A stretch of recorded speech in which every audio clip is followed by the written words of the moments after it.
Hey everybody, welcome back inside DTECH 2026. We're hanging out in the DTECH Interview Studio presented by OATI. I found a few minutes with Charlie Murray of SwitchSource. Charlie, we had a chance to offline just a minute ago about what you've been doing out here at DTECH. Integral stuff for the grid of the future. Tell the folks who aren't familiar with SwitchSource, who are watching right now, exactly what it is that you do and why it's such an integral part of the grid conversation we're having out here. Yeah, we're developing the next generation of distribution automation technologies. So our company manufactures something that looks like a traditional utility green box, but inside we're putting novel technology to help utility operators make their lives a little bit easier.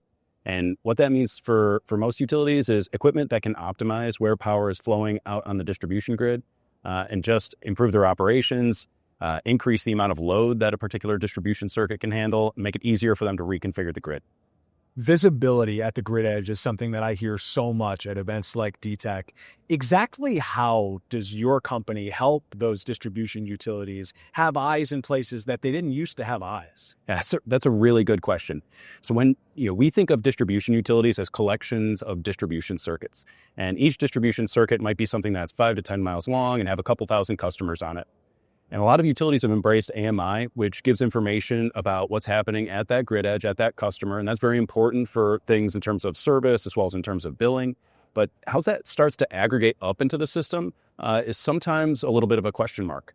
And so part of what we're trying to do is, as utilities think about this base unit, this distribution circuit and all the people on that, trying to simplify that. So we see distribution circuits as a backbone of these three phases. And they're single phase laterals that are feeding all these various customers out there. And what ends up happening is the loading across that backbone becomes uneven. And it's just the nature of how load develops over the years. And so there's constraints that pop up on one phase that might not be on another. And that's really our opportunity to shine, where we can deploy these solutions that kind of simplify the circuit. They balance it out and make it easier for utilities to understand what's happening out there. That data and trusting the data is so essential to what utilities are doing right now.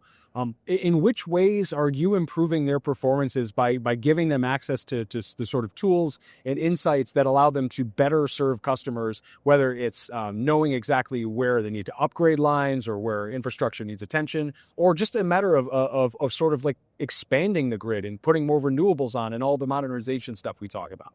Yeah, and I think we can provide data about what's happening on the circuit and what our device is doing to help rebalance the circuit in real time.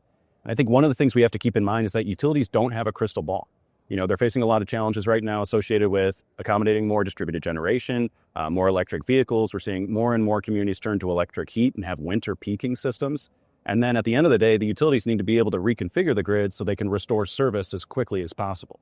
I think when we put one of these devices out on the system, what we're saying is that this is not a static, device that's designed for a very specific use case. This is something that is more flexible. And so we can report back how the grid is changing, but we can also help that circuit adapt to what's changing. And again, rebalance those loads, make it easier for them to reconfigure so they're not having any overloads out on the circuit. I'm sure you've had ample conversations out at DTECH with distribution utilities interested in bringing your technology into the fold. What have some of those conversations been like? What are the questions that they ask you about how this stuff works and how they might implement it? Yeah, I think there's a lot of concern with new technologies about how does it affect the reliability of my system. Sure, always on 99.999, right? That's right. And I think we've kind of figured out that if we can design these devices to be in parallel with the grid so that, we don't have issues associated with if our technology stops working, that means somebody loses power.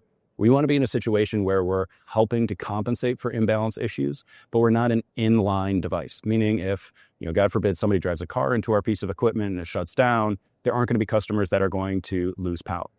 So this just goes back into the core DNA of, how does this technology fit into the existing operations of the grid? A big part of that has to be, it has to play nice with the existing protection systems. And, we've kind of figured out all of those sorts of issues. And, we're rapidly deploying this technology throughout the Northeast and the Southeast. Let's get into the weeds a little bit. What sort of information does your technology relay back to utilities? And how are those utilities able to leverage that information in real tangible ways? Yeah, so we see a lot of utilities are looking at their distribution circuits in terms of what's happening up at the feeder head, right where that distribution circuit meets the substation. And so they have a lot of great information about what's going on there. Our technology typically goes out on the distribution circuit. And so it's adding this additional point where it can collect data about where this load is, how it changes over the course of the day, and how that changes seasonally. So that's the type of information that we can relay back to the utilities using the standard pipeline that they use for getting SCADA data back into their data historians. It's just we have a little bit of a better tool in terms of being able to impact the results, to actually change where the electrons are flowing and again rebalance the load.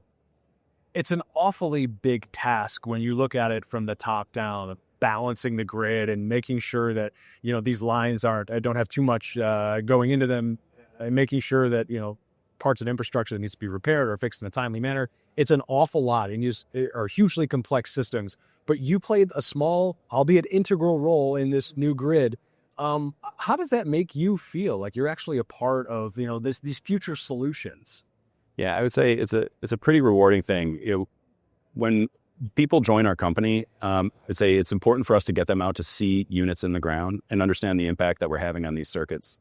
It's kind of difficult when you stare up at a distribution line right after we flip the switch on one of our devices. It's not like you get to see like, oh, this conductor was red and now it's green, So it's nice seeing the actual hardware go in the ground. That's very gratifying. And then, we get a lot of great reports back from the utilities that we're working with. And one of the great things about the utility industry is there's not necessarily the same amount of competitiveness between the utilities. And so, they love talking to one another and sharing their great experiences using our technologies, which is, again, a really gratifying experience for us.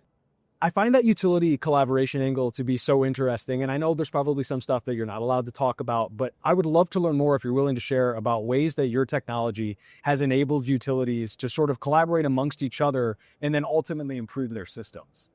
Yeah, and I would say a big way that we do that is, we love working with utilities on different projects targeted for different use cases. So we've, again, had some use cases that are really focused on electrification challenges in the Northeast, and then some that are really focused on reliability, resiliency challenges in the Southeast.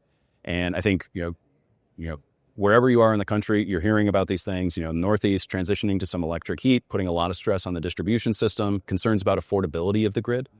And in the Southeast, continuing to get hit with storms, both in kind of the hurricane season, but then also in the winter season.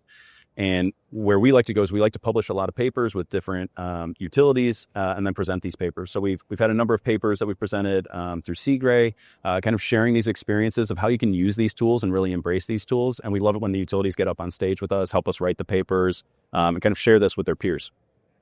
What's something that, from your perspective, we're not talking enough about in this industry right now? Maybe something that's crossed your desk in your specific line of work where you're like, hey, this is kind of a problem, and I know we've got other things, but what about this? Yeah, there was kind of an interesting period there. Maybe it was like 18 to 24 months ago, and it was before data centers had really taken off. And we were talking about how in the heck are we going to service all of these electric vehicles? And things might have slowed down a little bit, but if you completely remove the data centers from the equation, there are still a lot of people behind closed doors at a lot of utilities that are wondering, how the heck are we going to connect all of this load at the distribution level? Because for the last 20 or 30 years, we haven't seen, significant growth. We've kind of been edging up a little and little here and there. And utilities have gotten away with being able to reconfigure the system, optimize the system for what they have out there. But now we're getting really close, and that headroom continues to shrink.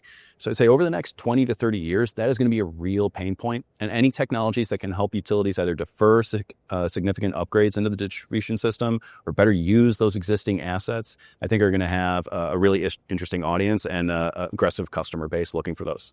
Last but certainly not least, you're out here at DTECH 2026, the biggest utilities conference in North America.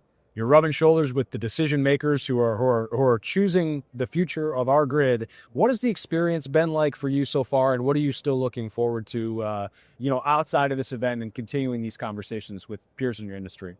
I think, not to come back to something that's kind of a buzzword and cliche, but we are seeing utilities embrace new technologies like AI more than ever before. And I would say even for us, where we are making a piece of hardware, this pad-mounted device, the ability for utilities to digest more information, to embrace more technologies, understand where they fit in their system quicker, I think it's becoming a powerful tool, even for accelerating adoption of technologies like ours. So we're really excited to see that. And I would just say the culture of utilities, just how progressive they are right now in terms of embracing these technologies, I think that's a really exciting thing to say. Charlie Murray from Switch Source, the DTECH Interview Studio presented by OATI. Really appreciate it. Yeah, thanks for having me. Thank you.